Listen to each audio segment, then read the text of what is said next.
오늘의 묵상에 들어가기 전 잠시 시간을 내어주시길 바랍니다. 만약 이 말씀이 여러분의 마음에 울림을 준다면 구독과 좋아요를 통해 이 은혜의 메시지를 더 많은 이웃과 나눌 수 있습니다. 여러분의 작은 손길이 하나님의 말씀을 전하는 귀한 통로가 될 것입니다. 이 채널을 통해 말씀을 듣는 모든 분들의 삶에 하나님의 평강과 축복이 가득하기를 기도합니다. 예수님은 자신을 배반할 유다를 회개 담당자로 삼으셨을까요? 어떤 이들은 그의 죄를 드러내기 위함이었다고 말합니다. 하지만 저는 조금 다르게 생각합니다. 예수님께서는 종종 우리를 어떤 직책이나 상황으로 이끄시어 우리 내면의 문제들을 스스로 마주하고 해결할 기회를 주시기 때문입니다. 예수님은 단 한 번도 사람들에게 복을 받기 위해 자신을 따르라고 말씀하신 적이 없습니다. 번영이나 성공을 미끼로 제자들을 부르지 않으셨습니다.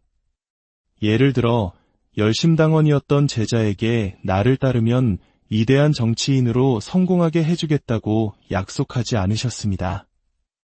어부였던 베드로에게 나를 따르면 역사상 가장 위대한 어부가 되게 해주겠다고 유혹하지도 않으셨습니다. 이는 참으로 흥미로운 점입니다.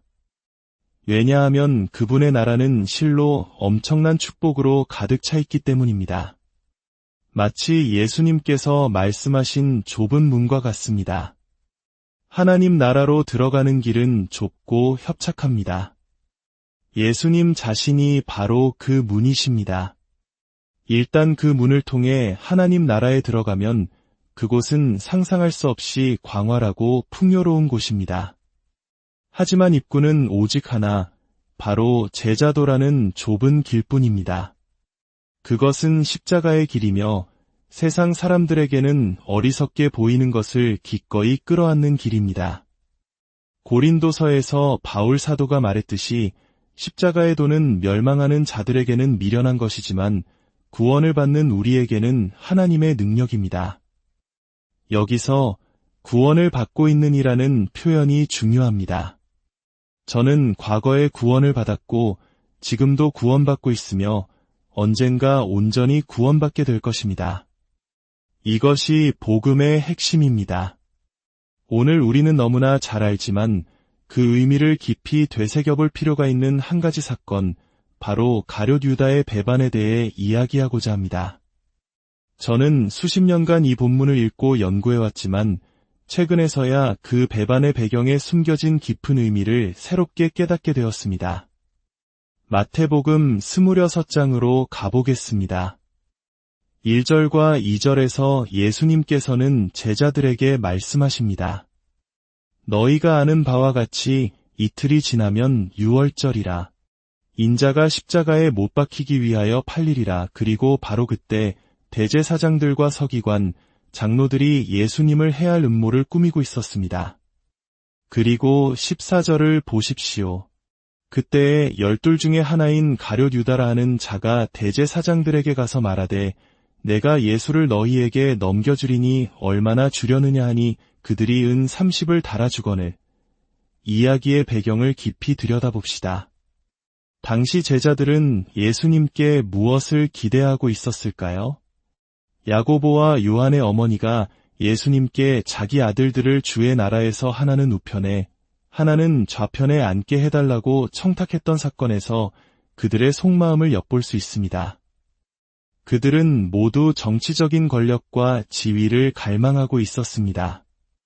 그들은 예수님께서 로마의 압제로부터 이스라엘을 해방시키고 다윗 왕국의 영광을 재건하여 세상을 통치하는 위대한 왕이 되실 것이라 굳게 믿었습니다.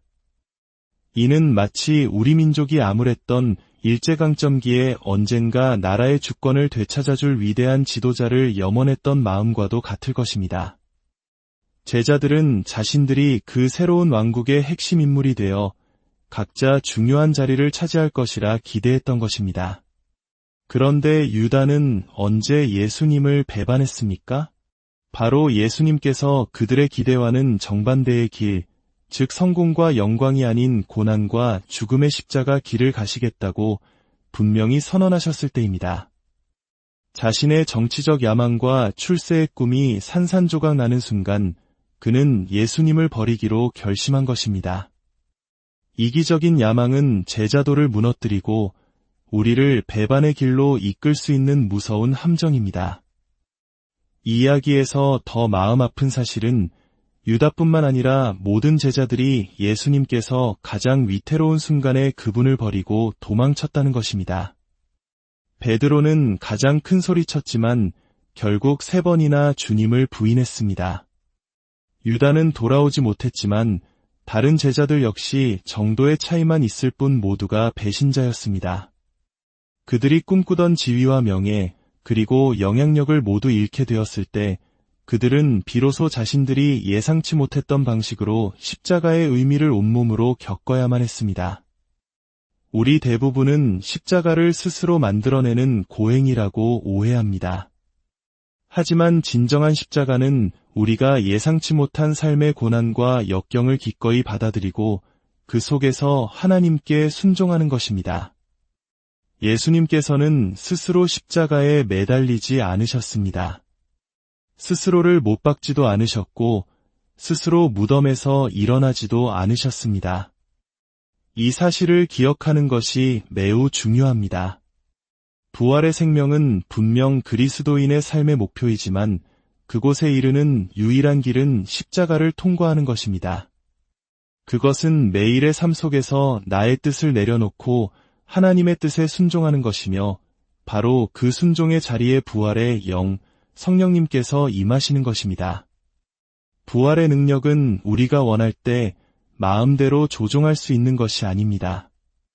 이제 내 재정에 부활의 능력이 임할지어다라고 선포해서 얻어지는 것이 아닙니다. 우리가 통제할 수 있는 유일한 것은 바로 순종입니다. 순종을 통해 성령님께서 우리 안에서 그리고 우리를 통해 일하실 수 있는 발판을 마련해 드리는 것입니다. 예수님께서는 아버지 하나님께서 자신을 다시 살리실 것을 믿고 기꺼이 자신을 십자가의 죽음에 내어주셨습니다. 무덤에 누워 계시는 3일 동안 이제 일어날 시간이 다 됐군 하며 스스로 일어나지 않으셨습니다. 아버지의 부활의 영에 의해 다시 살아나셨습니다. 이것이야말로 제자가 걸어가야 할 십자가의 길을 보여주는 가장 완벽한 예입니다. 이 이야기에서 우리가 주목해야 할 또 다른 부분이 있습니다. 바로 예수님께서 십자가를 예고하신 말씀과 유다의 배반 사이에 일어난 한 사건입니다. 마태복음 26장 6절 이하를 보면 예수님께서 배단이 나병 환자 시몬의 집에 계실 때 한 여인이 매우 값진 향유가 담긴 옥합을 가지고 와서 그분의 머리에 붓습니다. 그러자 제자들이 분개하며 말합니다. 무슨 의도로 이것을 허비하느냐? 이 향유를 비싼 값에 팔아 가난한 자들에게 줄 수 있었겠도다. 예수님께서는 이 여인이 행한 일은 세상 끝날까지 기념될 것이라고 말씀하십니다. 저는 천국에 가면 이 아름다운 헌신의 이야기가 영원토록 재조명될 것이라 믿습니다. 하나님께서 그 희생의 아름다움을 겹겹이 벗겨내어 우리에게 보여주실 것입니다. 성경은 제자들이 이 낭비에 대해 불평했다고 기록합니다. 요한복음 12장은 이 불평을 주도한 사람이 바로 가룟 유다였다고 구체적으로 지목합니다. 그 향유는 노동자의 1년치 품삯에 해당하는 엄청난 가치를 지닌 것이었습니다. 오늘날의 가치로 환산하면 수천만 원, 어쩌면 억대에 이를 수도 있는 돈입니다. 유다는 왜 그토록 분노했을까요? 요한복음은 그 이유를 명확히 밝힙니다. 그는 도둑이었기 때문입니다. 그는 회계를 맡아 헌금궤에서 돈을 훔쳐가곤 했습니다. 그 향유가 팔려 헌금궤에 들어왔다면 자신이 더 많은 돈을 훔칠 수 있었을 텐데 그 기회가 사라지자 가난한 자를 위하는 척하며 자신의 탐욕을 정당화했던 것입니다. 숨겨진 죄는 비난의 영을 불러들입니다. 우리 안에는 도덕적 가치를 표현하고자 하는 욕구가 있기 때문입니다. 그래서 자신의 어두운 죄를 감추기 위해 다른 사람의 행동을 가리키며 정의로운 척 비난하는 경우가 많습니다. 부도덕한 삶을 살면서 도덕적으로 올바른 입장을 취하는 것처럼 보이려 했습니다. 과거 일부 기독교 지도자들이 다른 이들의 부도덕함을 가장 강하게 비판했지만 정작 그들 자신이 은밀한 죄에 빠져 있었던 사례들을 우리는 기억합니다. 이것은 우리가 불의에 대해 침묵해야 한다는 의미가 아닙니다. 다만 우리의 외침은 자신의 수치심을 감추기 위한 노력이 아니라 하나님께 대한 순종에서 비롯되어야 한다는 것입니다. 진정한 회개는 변명하거나 포장하지 않고 자신의 죄를 있는 그대로 인정하는 것입니다. 빌립보서 3장 18절에서 바울은 눈물을 흘리며 이렇게 말합니다. 내가 여러 번 너희에게 말하였거니와 이제도 눈물을 흘리며 말하노니 여러 사람들이 그리스도의 십자가의 원수로 행하느니라. 그렇다면 십자가의 원수는 어떤 특징을 가질까요? 바울은 3가지를 언급합니다. 첫째, 그들의 신은 배여. 이는 그들이 영원한 가치가 아닌 먹고 마시는 것과 같은 육신적이고 세상적인 욕망에 의해 지배받는 삶을 산다는 뜻입니다. 거듭난 성도라면 우리의 본성은 더 이상 세상의 것을 갈망하지 않고 영원한 것을 사모하게 됩니다. 둘째, 그 영광은 그들의 부끄러움에 있고 우리는 본래 하나님의 영광 안에서 살도록 창조되었습니다. 하지만 죄로 인해 하나님의 영광에 이르지 못하게 되자 사람들은 부끄러운 것들, 즉 세상의 명예나 쾌락에서 헛된 영광을 찾으려 합니다. 유다가 돈을 훔치는 부끄러운 행위를 통해 자신의 만족을 추구했던 것처럼 말입니다. 셋째, 땅의 일을 생각하는 자라. 이것이 가장 핵심적인 특징입니다. 십자가를 지는 삶은 우리의 생각하는 방식에서 드러납니다. 마태복음 16장에서 예수님께서 십자가 고난을 예고하셨을 때 베드로는 예수님을 붙들고 항변했습니다. 그들의 계획에 십자가는 없었기 때문입니다. 그 순간 예수님은 베드로에게 무섭게 꾸짖으셨습니다. 사탄아, 내 뒤로 물러가라. 너는 나를 넘어지게 하는 자로다. 내가 하나님의 일을 생각하지 아니하고 도리어 사람의 일을 생각하는도다. 보십시오. 십자가를 거부하는 생각, 즉 하나님의 계획이 아닌 인간적인 계획과 욕망에 사로잡힌 생각이 바로 사탄의 생각이라는 것입니다. 그리스도 없는 인간 중심의 사고는 악마적인 본성을 띌 수밖에 없습니다. 이것이 십자가가 우리에게 던지는 도전입니다. 십자가는 회색지대를 허용하지 않고 모든 것을 흙과 백으로 분명하게 만듭니다. 하나님께서는 우리에게 복 주시기를 간절히 원하십니다. 완벽한 아버지의 마음으로 우리를 풍요롭게 하고 싶어 하십니다. 하지만 여기에 딜레마가 있습니다. 만약 우리의 마음이 영원한 것에 고정되어 있지 않다면 더 큰 축복이 오히려 우리를 세상적인 욕망의 노예로 만들어버릴 수 있기 때문입니다. 축복이 오히려 독이 될 수 있는 것입니다. 이것이 바로 예수님께서 마태복음 6장 33절에서 그런즉 너희는 먼저 그의 나라와 그의 의를 구하라. 그리하면 이 모든 것을 너희에게 더하시리라고 말씀하신 이유입니다. 우리의 관심이 하나님 나라에서 그 나라가 주는 혜택으로 옮겨가는 순간 우리는 둘 다 잃게 됩니다. 진정한 순종이란 무엇일까요?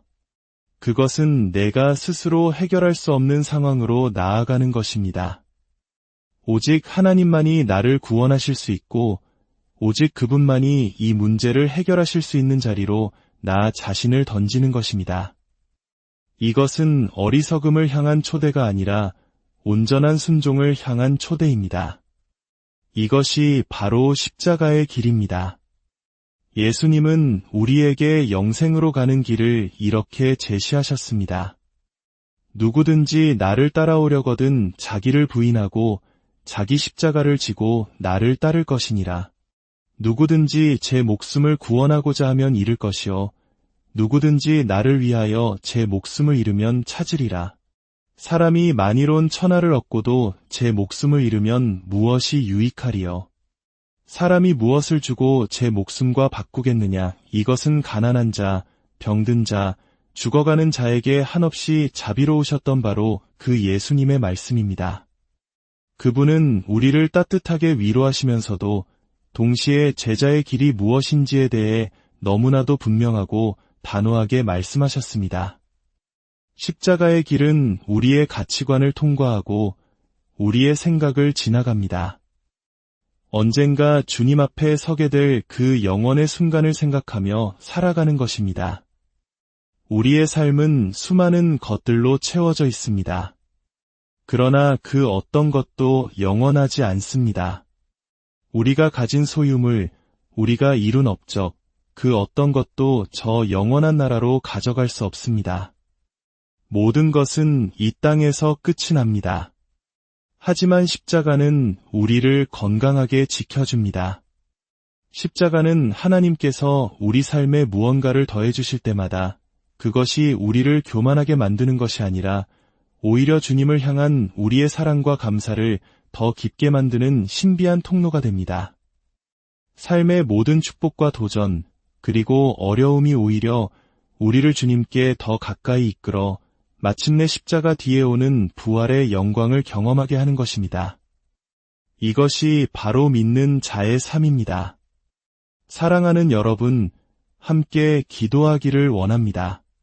하나님 아버지, 오늘 말씀을 통해 십자가의 길에 담긴 깊고 아름다운 의미를 다시 한번 깨닫게 하시니 감사합니다. 세상의 성공과 안락함이 아닌 주님의 십자가를 따르는 것이 참된 생명의 길임을 고백합니다.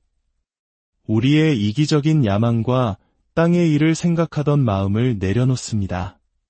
우리의 신이 배가 되지 않게 하시고 부끄러운 것에서 영광을 찾지 않게 하시며 오직 하나님의 나라와 그 의를 구하는 삶이 되게 하여 주시옵소서. 매일의 삶 속에서 우리에게 주어진 십자가를 기꺼이 지고 가게 하시고 그 순종의 자리를 통해 하나님의 부활의 능력이 우리의 삶 가운데 나타나게 하여 주옵소서. 그리하여 우리의 삶이 십자가의 사랑과 부활의 소망을 증거하는 통로가 되게 하여 주시옵소서. 이 말씀을 듣는 모든 심령 위에 하늘의 위로와 평강을 부어주시고 각자의 삶의 자리에서 믿음으로 승리하는 한 주가 되도록 축복하여 주옵소서.